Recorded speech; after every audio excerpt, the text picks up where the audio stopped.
Have you ever opened an inspection report and immediately thought, this deal is dead?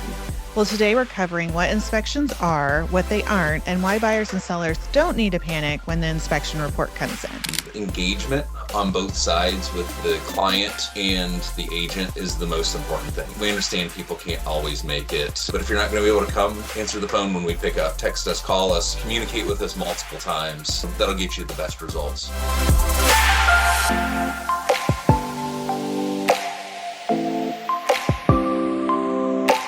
Thanks for joining us here at Hoosier Homes and Hustles. I'm Jessica, aka Miss Indianapolis Real Estate, and today we're kicking off a new series called Don't Panic, It's an Inspection, where we break down what home inspection really means, ideally without the fear. And I'm Stacy. Today we're starting at the beginning with John Carrothers with Pillar to Post. Welcome, John. Thanks Let's for get having me. into some questions here. So first, let's start with what a home inspection covers and what it doesn't. Yeah, so I think the easiest way to explain what a home inspection covers and what it doesn't is just to simplify and make it something a little bit more relatable to most people. Inspections are visual, they're not technically exhaustive, meaning we're taking a good look at a little bit of everything and not a lot of anything in particular. The comparison that most people recognize is it's like a checkup with your general practice doctor. You're going to find out a lot of things, but it certainly doesn't preclude the possibility of other things going on. That's good.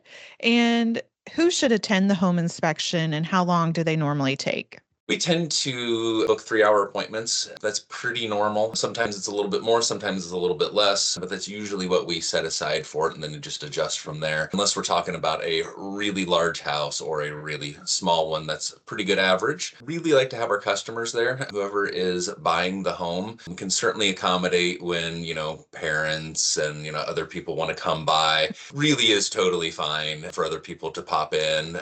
Really love for agents to be there. It gets a little bit hectic when we get more than a few people, but I really think that it's always the best experience for the customer to at least come to part of the inspection, whether it's the whole thing, the beginning, the end, whatever works for the home buyer, totally fine.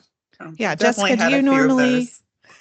A few do of you those where normally family attend your members come. inspections, Jessica? If schedule allows, I definitely do, and at least towards the end, so I can get an overview of what's going on during that inspection, so I can ask questions there, whether my buyers are there or not. It just gives me a little bit more intel on the property. I do the same. I try not to attend the entire thing. And to John's point, I think if you get too many people there, the job is for the inspector to be looking at the property, not chatting with you and your dad and your best friend. That 3 hours, I feel like it's sacred. You want to make sure that the inspector is looking at the house, not chatting with you. So that's my tip for buyers is just try not to bother the inspector until they're ready to review the report with you. We have lots of buyers that want to stick with us for the entire inspection, especially first-time buyers.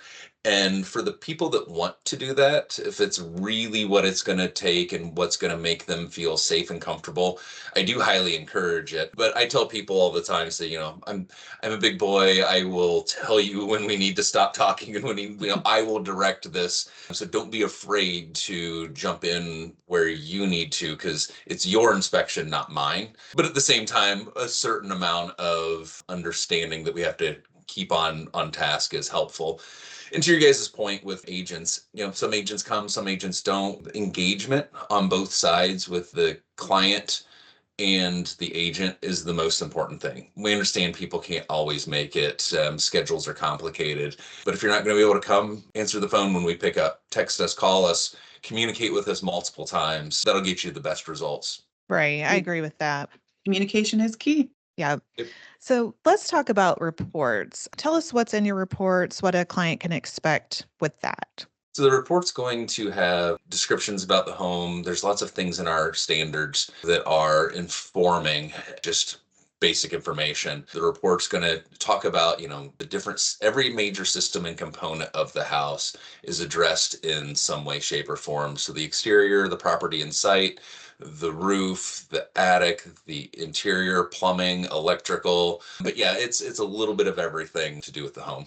And you've got photos of anything that's called out. Yep, we try to take lots of good photos. Not everything is going to get a photo. There are some comments things that just doesn't make sense to add a photo. Sometimes we'll even add photos just kind of as a placekeeper to draw attention to something that isn't really photographable. But yeah, for the most part, any major defects, any of the big things, we're going to try to take some really good example photos. All of our reports include 360 photos, so full 360. That's not something that everybody does, and certainly don't have to do a good report, but it's something that helps people get back in the room, visualize after the fact. That's awesome. So why do you think these reports are often sound scarier than they really are? Communication on all sides, expectations of what a home inspection is or isn't. It's probably the most frustrating thing for me, and frustrating as in it's a challenge, not as it's anybody's fault. The most frustrating thing for me is I do a thing that my consumer, the person that's paying for what we do, has a very low understanding of. And we get a very brief period of time of really showing them what we do and how we do it. And I don't expect people to get every nuance of what a home inspection is or isn't. You know, we do 1,000 home inspections a year, and the average person gets one home inspection every, 7 years, 7 years. So it's completely understandable that people don't understand the process of an inspection very well. So we have to be careful and walk through it. And I think people are scared because, it's a big commitment. And anything that doesn't make sense to them is going to be interpreted with a bit of a fear reaction. That gets me to the next question is, can you tell us about the difference between like the red flags, the things we really need to be worried about, and things that are just maintenance items? The scariest things for me are the things that we find that are not binary, in the sense that we don't know exactly what's the cause, what it's going to take to fix, what the amount of evaluation is going to be, what things are going to be uncovered. So there's really an unknown about how severe the issue is until we get to the next steps of getting that next professional in to look. To me, those are the most scary because there's the unknown factor. Unknowns create fear. It makes the process challenging. You can have very significant things and not be all that scary because we might know what the answer is. If a roof is just done, like we can look at it and say, yep, this is very clear, the roof is done. Or we get into an electrical issue and we say, yep, this needs to happen. And it becomes very clear that, yes, this may be an expensive or serious or very important repair. It's just money. We can deal with that. We can process it. When we look in a basement or a crawl space and there's signs of a serious issue, ooh, water is definitely coming in here, but we don't know where it's coming from. I don't know exactly what the source of this is or what it's going to take to fix it. It's not our primary role to explain what every fix is going to entail. But people do have an expectation that we can at least get them started and point them in the right direction on that. So it's hard when we just have unknowns. Maintenance tends to be pretty clear. I think that your average customer, your average realtor who may not be super technical, everyone has different skill sets, right? Your interpretation of what you're seeing, people tend to be able to pick up on whether a house needs some maintenance, whether it's been well loved, whether the people put a lot of effort into taking care of the home. And you can kind of see when maybe that they didn't understand or they didn't do a great job. Those things are usually pretty good signals of what I'm going to find. Right. Well, and I would say on those big ticket items or the things that those unknowns, you can't figure that out in that 3-hour inspection time frame. So you're right. That's when the realtor gets the buyer or seller in touch with the professional that can evaluate that further. So that's a really good point. The inspection's not going to solve all of the problems that day, but just identify if, hey, we need to take a closer look at this foundation or whatever it may be. Okay, so based upon what we've just heard, what should buyers know? I would say buyers should keep in mind that there is no perfect home. And although the home inspection is an opportunity for you not just to attend, but to ask your questions and really get to know that property. And what sellers should do, sellers get really scared in this process too, right? And I feel like most of the time you probably can tell they've put a fresh filter and the HVAC, and they've done some things to kind of prep for the inspection. So that's great.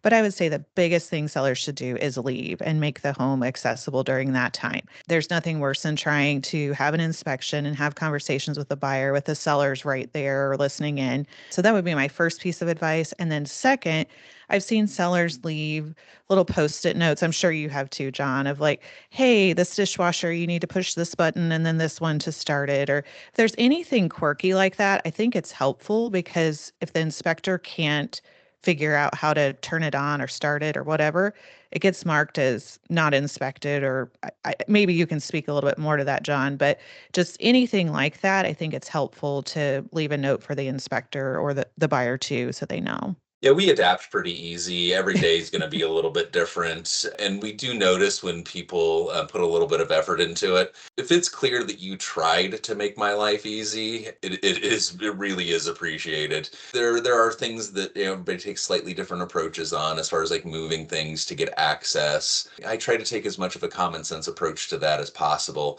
If I need tools to open anything up that's going to be a little bit of a gray area, we will remove like an electrical panel cover, or the normal furnace covers and things like that. But outside of that, we're not going to be disassembling things. If I see an attic hatch that needs one screw removed, we're just going to go ahead and do that, and it's fine. It's not the end of the world. But making things accessible to us, clothes in closets stress me out a little bit, because inevitably some insulation falls when I open an attic hatch.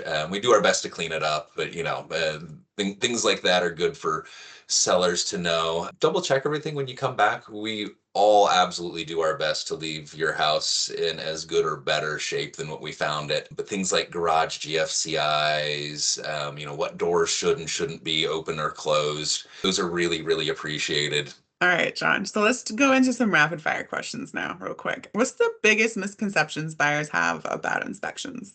I think buyers expect the inspection to tell them everything. It's a hard thing to do, to get people to understand that you're paying me good money to give you information, but that information is fundamentally incomplete. It's a hard thing to do. I know that we do a very good job with inspections, right? And there are plenty of really good inspectors out there. We all struggle with getting customers to understand the scope of what is and isn't being done. And it's hard. And I do understand where the consumer comes from on that point. All right. And what do you think is the most misunderstood inspection comment? There's a handful of them that I hear out there a lot. We have a lot of information, a lot of comments in our report that are, in a way, trying to explain the process, what we can and can't do. But everything that we put in the report is important for some reason. It may be minor issues, but there's a reason that anything that makes it into the report, there's a reason it's there. We're not trying to make these reports any longer than we need to, because we want them to be consumable, but at the same time, thorough and informative. But little things like when people, GFCI outlets not being to standards, loose toilets, there's a lot of little things that add up that come up on a lot of reports that are just so common that we almost dismiss them as inspectors, because we're so used to seeing them. The average person isn't used to hearing about that kind of stuff at all. Do you know offhand, like the longest report you've ever submitted, how many pages it was? I've done an 80+ page report before. It was a big property with a lot going on. The longest reports aren't usually the worst houses, though. Oh, is it the short really bad reports? houses, you can condense and simplify. If it's very evident that we have lots of structural problems, we're going to note a couple of them and then simply say, you need a structural person to look at everything. The roof needs replaced. Well, that's one line. Well, the roof is fine, but it has a couple things here, it has a couple things there. So you get into a house that's, let's say, 30 years old, has been taken reasonably good care of, but has some deferred maintenance. The sellers may have not been able to keep up on things the last few years. Those end up being the really long reports. That's a good point. So the longer the report doesn't necessarily mean it's the bad house to buy. Exactly. So, Lots of times that means there are a lot of individual, important, but not necessarily very serious issues. If there's 10 little things on the outside of a house that we note individually, that means those were worth noting individually, not just saying the siding needs to be replaced. Fix these 10 spots is very different. Great point. All right. And one thing every buyer should know before reading a report. There is going to be a certain amount of overwhelming. You're gonna experience some things going through it, even a very simple report. Take your time, ask lots of questions, communicate with your realtor and your inspector early and often. Thanks, John. Welcome. All right. So if you take one thing away from this episode, it's that inspections aren't pass or fail. They're about information and understanding the home you're buying or selling. And if this helped calm some inspection nerves, make sure to like, subscribe, and follow Hoosier Homes and Hustles so you don't miss the rest of this series. All of our contact information is linked for you in the show notes, including John's. Let's hustle smarter together.